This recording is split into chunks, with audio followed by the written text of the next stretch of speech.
kuna marafiki nimeona pia jumbe zao wamezituma hapa na wengi maswali yakiwa ni kuhusiana na Faisal Salum Feitoto kwamba Faisal na Simba ikoje, mara Faisal kuna issue ya kurejea Yanga hii ikoje pia. Nikawaahidi kwamba nitakuja pia tupate nafasi ya kupiga story 2-3 hivi na mwenzangu GH wa kwanza mzee wa Mazingzo. Moja kati ya story ambayo ilikuwa imetembea sana leo pia ni kuhusiana na Faisal wakati anatoka Young Africans.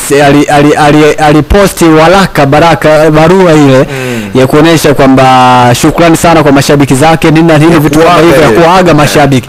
Sasa jamaa inaonekana kafuta ile barua kwenye ukurasa wake wa Instagram mwaka 2022 hiyo 2022 kaifuta sasa hivi, na watu wanajaribu kusainisha na lile tukio la juzi pale katika mchezo ambao pale Azam Complex wakati mchezo unaendelea. Faisal nahisi ilikuwa ni tukio la mpira ulipigwa nje kama sikosea, akaenda kuweka kituo kwa kocha wa Young Africans, umeelewa bwana.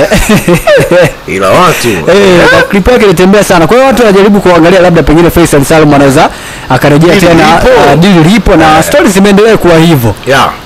Ya kweli dili lipo yani wala si swala la uongo. Dili lipo, yani Young Africans wana nia ya dhati ya kutaka kumrudisha Faisal katika uwanja wa nyumbani pale Young Africans kwa ajili ya kukipiga kunako timu hiyo kwa msimu ujao. Hii inatokana na nini? Ziko taarifa kwamba huenda jamani hapa tunasema tunachombeza. Of course. Huenda Stefan Kiaziz sio taarifa rasmi na sisi ni wafuatiliaji.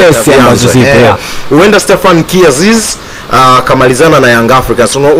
Unakumbuka Azizi ameongeza mkataba tena msimu huu wa miaka 2 ndio wa kuendelea kukipiga ndani ya Yanga. Kwa hiyo Yanga wanataka kufanya biashara ya kumuuza Stefan Kiaziz. Sasa ni nani namba 10 bora ukimtoa Stefan Kiaziz katika ligi yetu?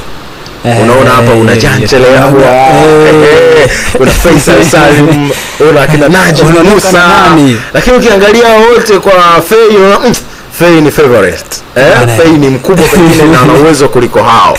Kwa hiyo Yanga anataka kumrejesha na uwezekano wa Fei kurejea Yanga upo kwa mazingira makuu kama mawili.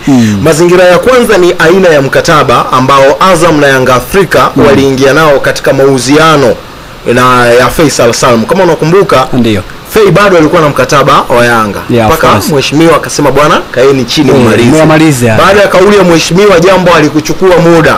Tukashangaa tu taarifa kwa umma Fei anaagwa Yanga, Fei ametambulishwa Azam. Kwa hiyo alikuwa ni makubaliano ya haraka ya kuuziana.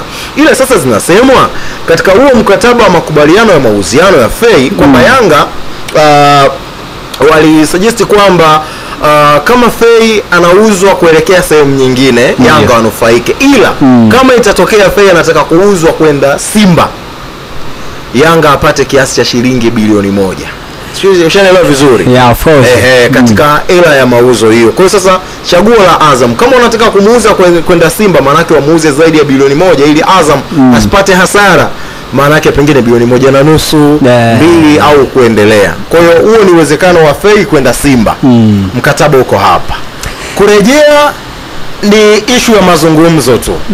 Na mazungumzo kuanzia upande wa Fei ambaye anaonekana yuko tayari, hana shida, yeye ni mchezaji yuko tayari kucheza popote. Ila ugumu umekuja tu ni wakati Fei anaondoka kutoka Yanga kwenda Azam hakukuwa kuna mahusiano mazuri kati ya Yanga na mama yake. Okay sana mama yake mama yake mzazi. Sasa kwa zilizotufikia na zinazozungumzwa kwamba uongozi wa Yanga wanafanya utaratibu wa kukaa na mama Faisal kuyamaliza ili kijana acheze mpira. Kwa hiyo uwezekano upo bwana Fei kwenda Yanga upo. Sawa, sisi ndivyo ambavyo majibu yetu yamekuwa.